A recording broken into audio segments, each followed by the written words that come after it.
అదే RTV app వార్తల్ని క్షణాల్లో చదివే అవకాశం ఉంటుంది. ఒక న్యూస్ పేపర్, ఒక టెలివిజన్ ఛానల్ మీ చేతుల్లో ఎప్పుడూ ఉంటాయి.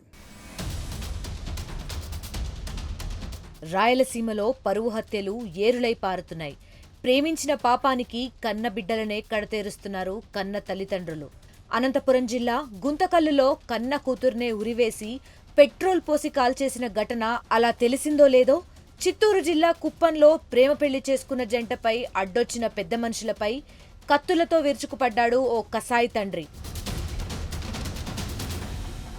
గుడిపల్లి మండలం అగరం గ్రామానికి చెందిన శివప్ప కుమార్తె కౌసల్య, చంద్రశేఖర్ 3 ఏళ్లుగా ప్రేమించుకుంటున్నారు. పెద్దలకు విషయం చెప్పినా ప్రేమ పెళ్లికి అంగీకరించలేదు. దీంతో 3 రోజుల క్రితం ఇంట్లో నుంచి వెళ్లిపోయి ప్రేమ పెళ్లి చేసుకున్నారు చంద్రశేఖర్, కౌసల్య. కూతురు ప్రేమ వివాహం చేసుకుందని తెలిసి తండ్రి శివప్ప కోపంతో రగిలిపోయాడు. ఎలాగైనా తన కూతుర్ని తెచ్చుకోవాలని అనుకున్నాడు. ఇందుకోసం పెద్దల సమక్షంలో పంచాయతీ పెట్టించాడు. కుప్పం R&B గెస్ట్ హౌస్ లో పంచాయతీ పెట్టించి దానికి కొత్త జంటను కూడా పిలిపించాడు. పెద్దలతోనైనా తండ్రిని ఒప్పించాలని కూతురు అనుకుంటే అవసరమైతే కూతుర్నైనా చంపేయాలని ఫిక్స్ అయ్యాడు ఆ కసాయి తండ్రి.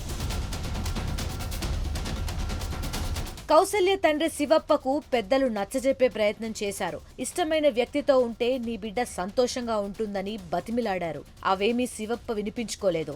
వీలైతే కూతుర్ని తీసుకుపోవాలి, లేకపోతే చంపైనా పోవాలని అనుకున్నాడు. పెద్దలు మాట్లాడుతుండగానే ఉన్నట్టుండి కూతురు అల్లుడిపై కత్తులతో దాడి చేశాడు. అడ్డుకోబోయిన 2 పెద్ద మనుషుల్ని కూడా కత్తితో పొడిచాడు. కన్న కూతుర్ని చంపేయాలన్న కసితో శివప్ప చేసిన దారుణానికి ఆ ప్రాంతంలో రక్తం ఏరులై పారింది. ఏకంగా ఒక వ్యక్తి కడుపులో కత్తి ఇరుక్కుపోయింది. తీవ్రంగా గాయపడ్డ 4గురిని కుప్పంలోని ప్రైవేట్ ఆసుపత్రికి తరలించారు. కడుపులో కత్తి ఇరుక్కుపోయిన వ్యక్తి పరిస్థితి విషమంగా ఉన్నట్లు తెలుస్తోంది.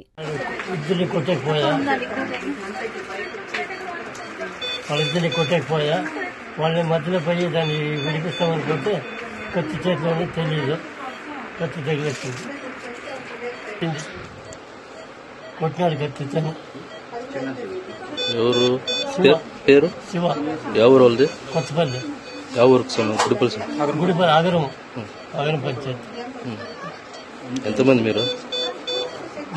పోయింది. ఎంతమంది గాయాలు? తాము 3 ఏళ్లుగా ప్రేమించుకున్నామని ఇంట్లో పెద్దలు ఒప్పుకోకపోవడంతోనే ప్రేమ పెళ్లి చేసుకున్నట్లు చంద్రశేఖర్ చెప్తున్నాడు. తన భార్యను బలవంతంగా తీసుకెళ్లే ప్రయత్నం చేశారని, అది కుదరకపోవడంతో మమ్మల్ని చంపేయాలన్న ప్లాన్ తోనే కత్తితో దాడి చేసినట్లు తెలిపాడు.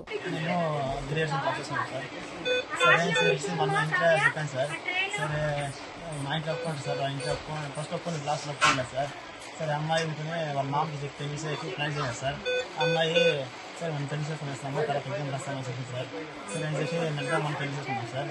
సరే ఇంకా 3 రోజులు అయింది సార్. తర్వాత ఇంకా సరే మాట్లాడదామని రమ్మని చెప్పింది సార్. సరే అని చెప్పి అక్కడ సార్ ఫస్ట్ మాట్లాడడం పార్క్కి అక్కడ వెళ్ళదు సార్ ఆయన. సరే సార్ తప్పుకోలేము మాట్లాడడం అక్కడ వెయిటింగ్ అలా ఉంది సార్. ఇస్రాయి సార్ ఉన్నాం సార్. సరే ఫస్ట్ వచ్చాడు సార్ వాళ్ళ నాయన వాళ్ళ అమ్మ వచ్చి అభిని రమ్మన్నాడు సార్. రమ్మంటే అభిని వచ్చాడు, నా సంబంధం లేదు, నా హస్బెండ్ లేదు, నాకు నా మొదటి కావాలని చెప్పింది సార్. ఆయన మళ్ళీ ఒక 5 సార్లు అడిగాడు సార్. అమ్మాయి వాళ్ళు వచ్చారని చెప్పింది సార్. తర్వాత నాకు వచ్చి కాలుకున్నాడు సార్ అమ్మాయికి. అని సరే చెప్పి అమ్మాయి నాకు అవసరం లేదు అని చెప్పింది సార్. తర్వాత అమ్మాయిని పొడిచి కత్తి తీసినాడు సార్. వాళ్ళ ఆయన శివప్రాణి సార్ వచ్చి అమ్మాయిని పొడిచి కత్తి తీసినాడు సార్. సరే నేను పట్టుకున్నాను సార్.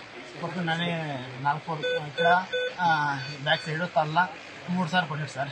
సమాజం ఎటుపోతోంది? పిల్లల ప్రేమ ఇంకెప్పటికీ అర్థమవుతుంది? పిల్లలను ప్రేమించే తల్లిదండ్రులు వాళ్ల ప్రేమను అర్థం చేసుకోపోవడం వల్లే ఈ దారుణాలు జరుగుతున్నాయి. కూతురు ప్రేమ పెళ్లి చేసుకుంటే పరువు పోతుందనుకున్న తల్లిదండ్రులు మరి కూతుర్ని చంపేస్తే ఆ పరువు తిరిగొస్తుందా? ఒక్కసారి ఆలోచించండి. మరిన్ని వీడియోస్ కోసం ఛానల్ ని సబ్స్క్రైబ్ చేయండి. లేటెస్ట్ అప్డేట్స్ కోసం వాట్సాప్ ఛానల్ ని ఫాలో అవ్వండి. ఆ లింక్ డిస్క్రిప్షన్ లో ఉంది.